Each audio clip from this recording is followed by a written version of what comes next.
말씀 창세기 34장 13절 14절 두 절 같이 보도록 하겠습니다.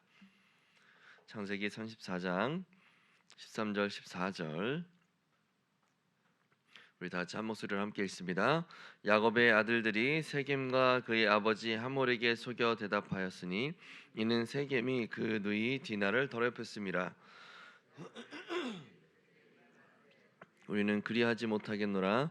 할례 받지 아니한 사람에게 우리 누이를 줄 수 없노니 이는 우리의 수치가 됨이니라. 아멘. 세겜이 디나와 결혼하기를 원하자 야곱의 아들들은 속임수로 할례를 조건으로 내밀게 되죠. 세겜과 그의 아버지 하몰은 이를 받아들이고 성읍에 있는 또 다른 남자들에게도 할례를 권유해서 모두가 동의를 하게 되는데 이것은 사실 훗날 야곱의 아들들이 복수를 하는 도구가 되게 됩니다. 해당 내용을 함께 말씀을 나누겠습니다. 내용 관찰 1번. 야곱의 아들들은 세겜과 하몰에게 무엇을 제안합니까? 15절 16절을 보면 너희 중 남자가 다 할례를 받고 우리와 같이 되면 우리의 딸을 너희에게 주고 너희의 딸을 우리에게 데려와서 한 가족이 되게 하겠다라고 이야기를 합니다. 이것은 디나의 복수를 하기 위한 야곱의 아들들의 계략이었죠. 하나님의 언약의 표징을 복수의 수단으로 사용하려는 아주 악한 생각이었습니다. 내용 관찰 2번. 세겜과 하몰은 야곱의 아들들의 제안에 어떻게 반응합니까? 18절을 보면 그들의 말을 하몰과 그의 아들 세겜이 좋게 여겼다라고 이야기합니다. 또 24절을 보면 성문으로 출입하는 모든 자가 이를 좋게 여기고 할례를 받게 되었다고 이야기를 해요. 비록 디나를 겁탈하는 죄를 지었지만 그에 대한 책임을 다하려고 하는 세겜의 모습과 비겁한 속임수로 복수를 꾀하는 야곱의 아들들의 그 모습이 대조되고 있는 듯한 그런 느낌을 받습니다. 연구와 묵상으로 넘어가서 야곱의 아들들이 세겜과 하몰에게 할례를 제안한 이유는 무엇입니까? 이것은 앞에서 잠깐 언급했던 대로 복수를 하기 위한 계략이었죠. 이에 대한 자세한 이야기를 좀 해보자면 우선 이 제안은 평화협정처럼 보이긴 합니다. 결혼을 통해서 두 민족이 하나가 되자라고 제안하는 것처럼 보인다라는 거죠. 당시의 할례는 이스라엘 민족뿐만 아니라 다른 고대 민족들도 많이 행하는 그런 의식이었습니다. 고대 사회에서 이 할례는 종교적으로 또 문화적으로 우리는 하나다라고 하는 그런 통합을 상징하는 그런 행위였어요. 그래서 여러 민족들이 사용을 하고 있었습니다. 이스라엘 민족뿐만 아니라. 그래서 하몰과 세겜도 이 할례에 대해서 그렇게 거부감을 느끼지는 않았던 거죠. 즉 야곱의 아들들은 복수를 위해서 치밀하게 계산을 한 거예요. 하몰과 세겜 그리고 그 민족이 좋게 여길 수 있을 만한 것, 그리고 자신들이 복수를 감행하는 것에 아주 도움이 될 만한 수단이 무엇인지를 계산해보고 할례를 생각해 낸 것이죠. 그러나 문제는 이 할례가 단순히 당시 문화에서 종종 사용되던 의식이기는 했지만 아브라함의 자손들에게 있어서는 그 이상의 아주 특별한 의미를 지녔다라는 사실입니다. 바로 하나님의 언약의 도구라는 거죠. 하나님의 언약 백성이라는 사실을 상징해주는 도구로서 하나님이 직접 선택하시고 아브라함과 그 자손들에게 친히 명령하신 아주 거룩한 의식이란 말이에요. 아브라함의 자손들에게는. 그런데 그런 거룩한 언약 의식의 도구를 피를 흘리기 위한 복수의 도구로 사용을 해버린 겁니다. 이것은 하나님의 언약의 상징조차도 인간의 욕심이나 또 정욕이나 복수 등의 도구로 전락해 버릴 수 있다라는 사실을 아주 명확하게 보여주는 장면이라고 할 수가 있는 거예요. 우리 느낀점으로 넘어갑니다. 하나님께서 구별됨의 상징으로 허락하신 할례를 자신들의 복수의 도구로 사용한 야곱의 아들들을 보며 무엇을 느낍니까? 사실 이런 경우는 성경 안에서 정말 많이 찾을 수 있습니다.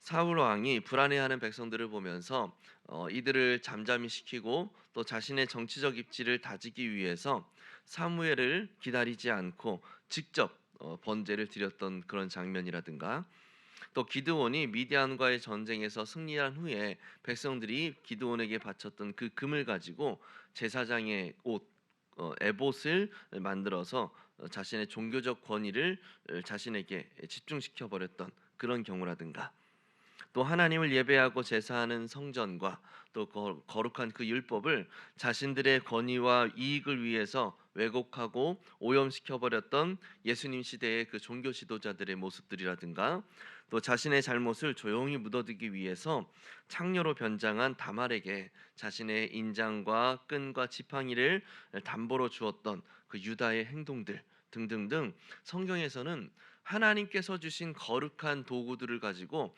인간의 욕심을 채우기 위해서 사용했던 그런 사례들을 정말 많이 찾아볼 수가 있습니다. 성경 안에서조차 수없이 많은 사례를 찾아볼 수 있다라는 것은, 이것은 곧 모든 시대 속에서 하나님의 거룩함을 드러낼 도구들이 인간의 욕심과 그릇된 목적을 이루기 위한 도구로 전락해 버리는 일들이 매우 비일비재하게 일어날 수 있다라는 것을 드러내주는 대목이 아닐 수가 없는 거죠. 적용으로 넘어가서, 최근에 세상의 방식대로 거짓과 속임수를 사용한 적은 언제입니까?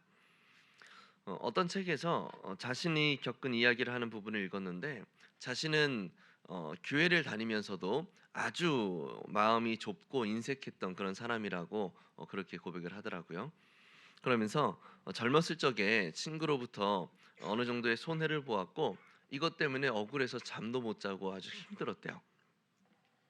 그 불편한 마음으로 지내는 가운데 구약에서 하나님이 생명은 생명으로, 눈은 눈으로, 이는 이로 갚아라라고 하시는 그 말씀이 번뜩 생각이 났답니다. 그래, 그게 공의지, 그게 공평한 거지. 내가 손해를 받았으면 나에게 손해를 끼친 그 사람도 똑같이 손해를 받아야지라고 하는 그런 생각이 들면서 이분이 그 친구에게 똑같이 그 손해를 돌려주려고 그때부터 아주 치밀하게 계산을 했대요. 계획을 짠 거죠. 그런데 그 일 후에 그렇게 그 친구에게 손해를 실제로 그대로 그렇게 돌려주고 그렇게 복수를 하고, 그 후에 예수님께서 눈은 눈으로 이는 이로 갚으라고 하였으나 오른뺨을 치거든 왼뺨도 돌려대고 겉옷을 달라고 하거든 속옷도 주어라라고 하시는 그 말씀이 또 마음에 깊이 깨달아지게 됐답니다.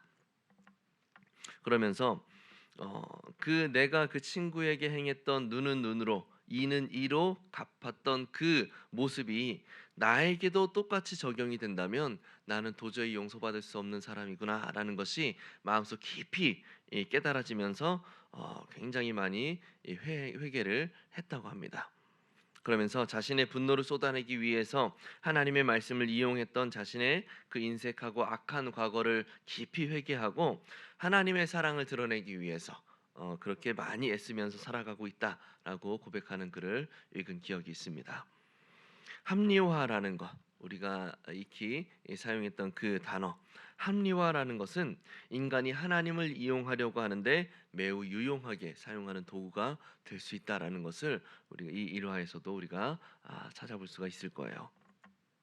그렇다면 우리가 결단으로 넘어가서 하나님 앞에서 거짓과 속임수를 버리고 진리와 정의를 따르기 위해 무엇을 실천하겠습니까?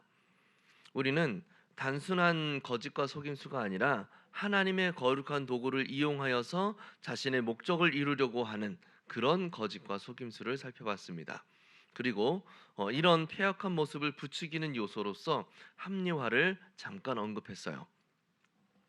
정치인들을 비평하는 어느 비평가가 했던 말이 있는데, 어느 정치인들은 거짓말을 하면서도 그 거짓말이 진짜라고 믿기도 한다라고 그렇게 이야기를 하더라고요.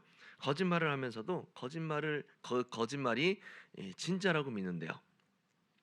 어떤 사람들은 거짓말인 것을 알면서도 거짓말이 아니라고 생각을 하는 사람들이 있습니다. 이해가 번뜩 되십니까? 거짓말인 것을 아는데 거짓말이 아니라고 믿는 거예요. 실제로 이건 거짓말이 아니야, 진짜야라고 실제로 믿는다는 거죠. 이게 바로 합리화가 하는 일입니다. 합리화는 거짓말이 사실인 것처럼 믿게 만들기도 하고 잘못된 것을 옳은 것이라고 믿게 만들기도 해요.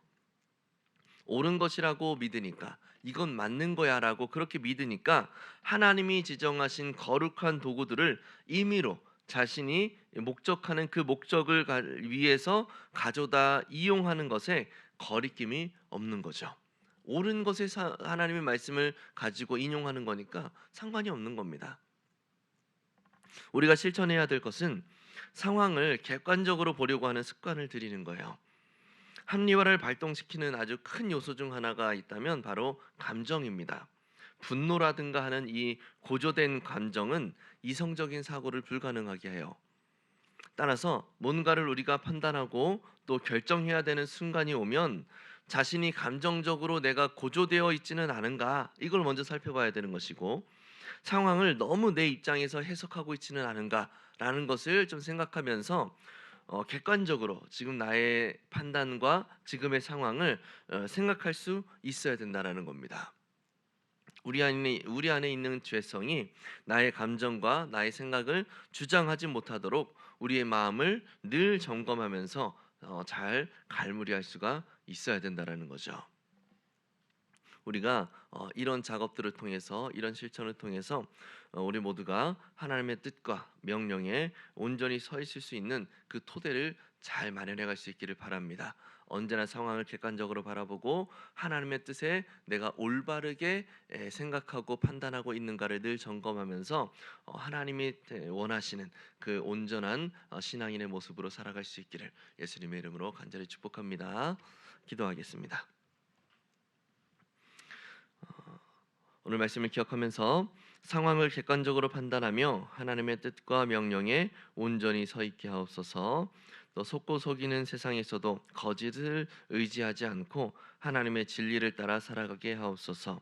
또 8월 집중 기도 제목입니다. 리모델링의 각 당대마다 탁월하고 신실한 일꾼들을 붙여주옵소서. 지혜로운 사람들이 동역하게 하시고 수고하는 손길마다 하나님의 은혜를 더하여 주옵소서. 이와 같은 기도 제목으로 기도하시고 개인 기도하시고 자유롭게 돌아가시면 되겠습니다. 우리 주여 한번 부르고 기도합니다. 주여. 하나님, 우리가 하나님 앞에서 신실한 하나님의 사람으로 살아가기 원합니다. 나의 상황과 나의 목적을 위하여서 하나님의 거룩한 도구들을 이용하지 않게 하시고 언제나 나의 마음을 객관적으로 들여다보며 나의 상황을 판단하며 하나님의 뜻에 올바르게 생각하고 행동할 수 있는 우리 삶이 될 수 있도록, 그리하여 상황을 객관적으로 판단하며 하나님의 뜻과 명령에 온전히 서 있을 수 있는 토대를 마련해 갈 수 있는